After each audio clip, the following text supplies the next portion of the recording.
Hey guys! Movie recapped here. Today we are talking about movie Lifeforce.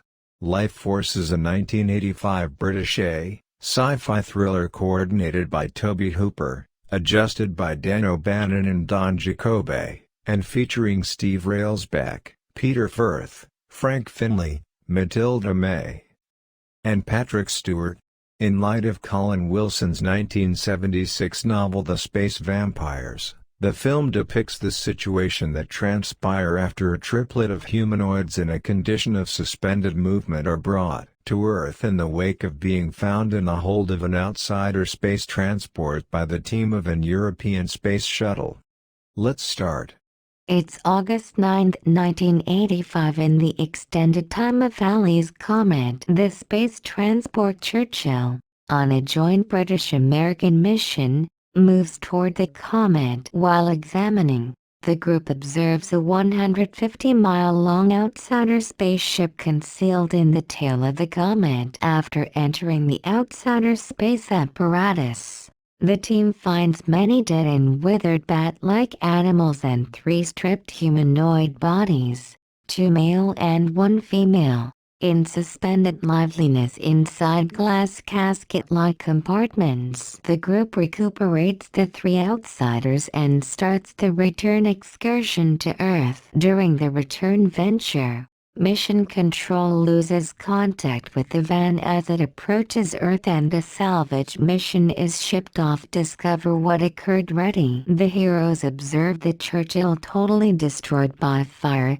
with the exception of the 3 suspended liveliness cases bearing the outsiders. Every one of the 3 are taken to European Space Research Centre in London, where they are looked after by Dr. Leonard Bukovsky, Michael Gothard, and Dr. Hans Fallada, Frank Finlay. Before a dissection occurring, the stripped female vampire, Mathilda May, stirs and drains the Lifeforce out of a gatekeeper. She then, at that point, gets away from the examination office and starts denying different people of their life power and traveling through different host bodies. The 2 humanoid men awaken and assault the gatekeepers, who open shoot on them with their attack rifles and are blown to pieces.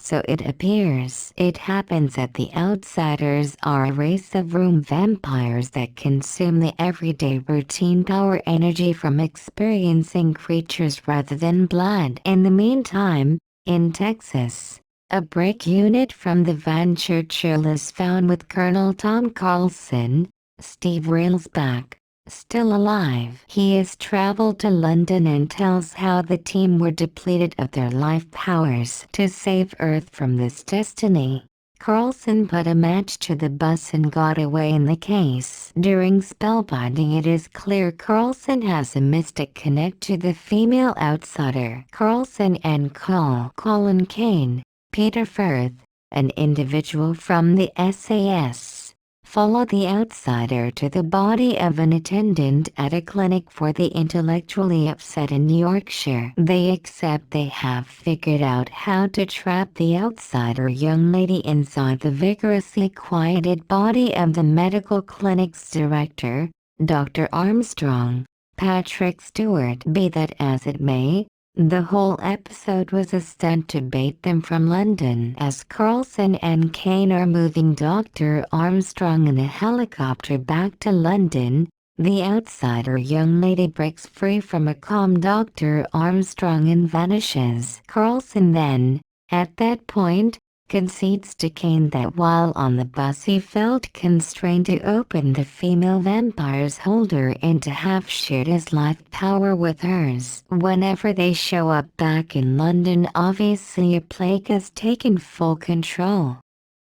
The whole city is impacted in a rush of brutality and frenzy as individuals are being dominated and have become frenzied like vampire outsider zombies rampaging through London. Upon appearance back at SAS base camp, Carlson and Kane before long understand that even the state has been tainted and military regulation has been sanctioned to forestall the spread of the plague out of London. The two male vampires have additionally gotten away from repression and started to change a large portion of London's populace into zombies. When changed, the dead casualties cycle into living dead like clockwork and search out the carrying on with, retaining the existence power from their casualties through actual contact. These individuals themselves become zombie vampires and the change interaction rehashes. This blue energy is then gathered by the male vampires who direct it to the female vampire who moves it to the holding up spaceship now in Earth's circle. Carlson and Kane are found by tactical watch and taken into isolation outside the London city limits, where they attempt to convince the specialists to allow them to get back to the city to find and kill the three space vampires which they trust will save the disease from spreading. The two men return to the vestiges of London, though taking various courses. Carlson goes to St. Paul's Cathedral, while Kane makes it back to the remaining parts of the exploration place, passing through rampaging hordes of both escaping people and zombie vampires. Kane observes Falada in his office, who has figured out how to kill one of the male vampires by skewering him on a blade made of lead. The fundamental region on the vampire is a couple crawls underneath the heart, rather than the actual heart. He deduces that the legends of vampires likely could be drawn from a past visit by the space vampire race. In the meantime, Carlson understands his clairvoyant association is being utilized to draw him back to the outsider so she can recover the existence power she imparted to him. She is found lying upon St. Paul's Cathedral's raised area, moving the energy to her spaceship. Kane follows Carlson's path and dispatches the second male vampire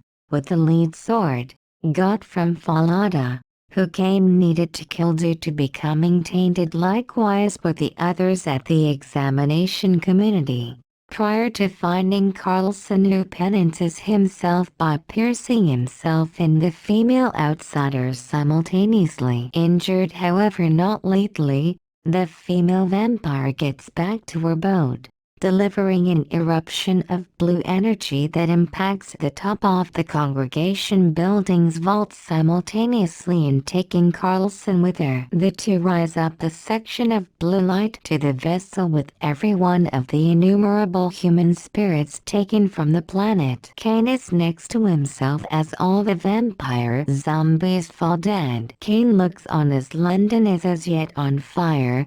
However, essentially the remainder of Earth is saved.